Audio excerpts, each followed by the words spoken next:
निपुण भारत, निपुण भारत,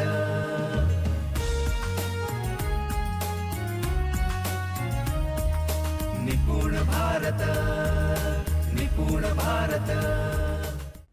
पण जेव्हा तुमचं फक्त साधनावर लक्ष केंद्रित होते तेव्हा तुम्ही अडून बसता की जोपर्यंत ही साधनं उपलब्ध होत नाही तोपर्यंत मला काहीच करता येणार नाही किंवा मी पुढेच जाऊ शकणार नाही। पण तसं नाहीये।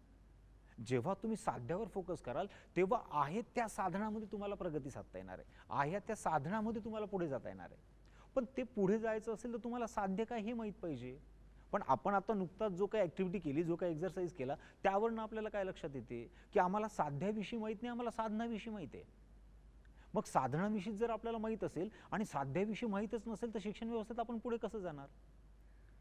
मग त्यानंतर जे काही एक ॲक्टिव्हिटी तुम्हाला करून घेतली आणि ज्याचे प्रश्न तुम्हाला विचारले, ज्या प्रश्नाचा ओघ हा होता की बाबा नेमकं आपल्याला काय पाहिजे। जर आंतरराष्ट्रीय दर्जाची शाळा आणि आंतरराष्ट्रीय दर्जाचं शिक्षण दोन्हीतला जर फरक स्पष्ट झाला असेल तर आम्हाला साधनं पाहिजे की साध्य पाहिजे। आपण हे जर प्रश्न प्रत्येकाला विचारले तर त्याचं काय उत्तर येईल। जर तुम्ही एखाद्या मुलाला विचारलं अरे बाबा तू शाळेत येतोय, तुला शिक्षण पाहिजे की शाळा पाहिजे, आंतरराष्ट्रीय दर्जाचं तुला शिक्षण हवंय की तुला आंतरराष्ट्रीय दर्जाची शाळा हवी, तर तो शिक्षण हवंय त्याला।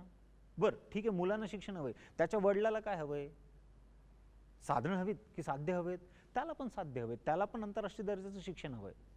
आता मुलाचं पण जाऊ द्या आणि पालकाचं पण जाऊ द्या, तुम्हाला काय हवंय शिक्षक म्हणून, मुख्याध्यापक म्हणून, आंतरराष्ट्रीय दर्जाची शाळा की आंतरराष्ट्रीय दर्जाचं शिक्षण। तुम्हाला पण आंतरराष्ट्रीय दर्जाचं शिक्षणच हवंय। याचाच अर्थ या सगळ्या लोकांना जर आंतरराष्ट्रीय दर्जाचं शिक्षण हवंय तर आपल्याला त्याबाबत अधिक माहिती असायला पाहिजे। पण नुकतंच आपण जी काही चर्चा केली त्या चर्चेतनं काय समोर आलं, त्या चर्चेतनं हे समोर आलं की आमची साधनांची यादी मोठी झाली, आम्हाला साध्याबाबत माहीत नाही आहे। मग साध्याबाबत जर आम्हाला माहीत नसेल तर ते साध्य आम्ही मिळवणार कसं, जे की आम्ही हे बघतो की प्रत्येकाचं साध्य तेच आहे। आंतरराष्ट्रीय शाळा कुणाला नको आहे, आंतरराष्ट्रीय दर्जाचं शिक्षण हवंय। एवढंच नाही तर त्याच्या पुढची गंमत समजून घ्या।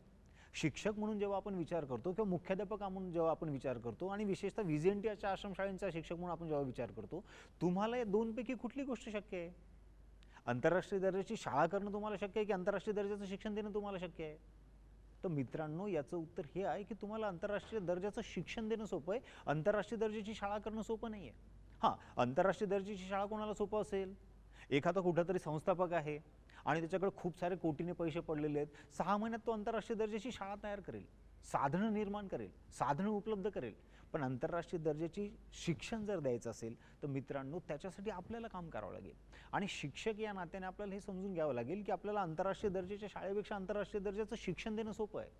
मग आपण कुठलं काम करायला पाहिजे, जे शिक्षक म्हणून आपल्याला करायला सोपं आहे ते, की आपण अडून बसायला पाहिजे जे मला उपलब्ध होत नाही त्यासाठी। तर मित्रांनो मला असं वाटतं की शिक्षण व्यवस्थेत आपल्यासोबत असं होतंय का की साध्य काय त्यावर आम्ही फोकस करत नाहीये आणि साधनांच्यावर आम्ही अडून बसलोय।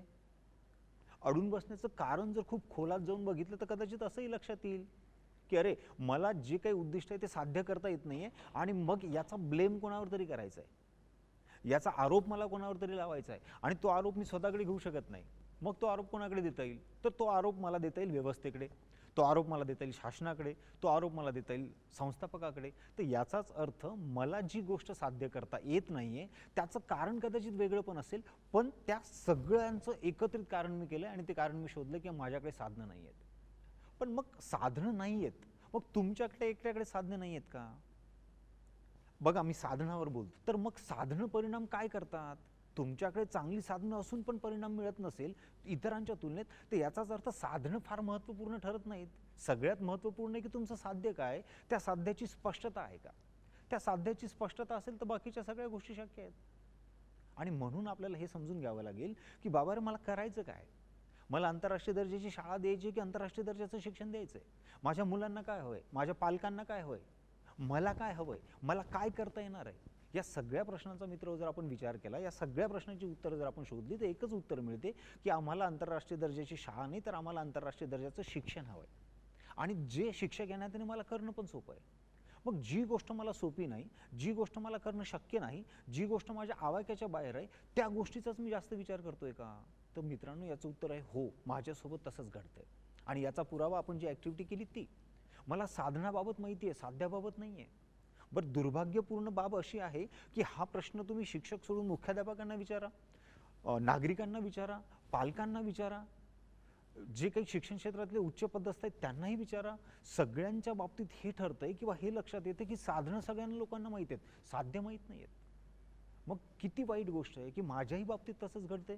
एक शिक्षक या नात्याने पण की मला आंतरराष्ट्रीय दर्जाचं शिक्षण काय ते माहीत नाही, आंतरराष्ट्रीय दर्जाची फक्त शाळा माहीत आहे, पण ती माहीत असून मित्र उपयोग नाही. कारण आम्हाला, तुम्हाला किंवा कुणालाही सगळ्यांनाच एकच गोष्ट हवी, ती म्हणजे आंतरराष्ट्रीय दर्जाचं शिक्षण.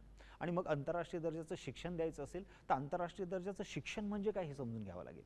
जोपर्यंत आपण हे समजून घेणार नाही तोपर्यंत आपल्याला पुढे जाता येणार नाही. मग परत एकदा मी विचारतोय, काय हवंय तुम्हाला? आंतरराष्ट्रीय दर्जाची शाळा की आंतरराष्ट्रीय दर्जाचं शिक्षण? तर तुम्हालाही आंतरराष्ट्रीय दर्जाचं शिक्षणच हवंय, पण आंतरराष्ट्रीय दर्जाचं शिक्षण काय ते आपल्याला समजून घ्यावं लागेल. हे समजून घ्यायचं असेल तर तुम्हाला त्यासाठी पुढचा व्हिडिओ पण बघावा लागेल.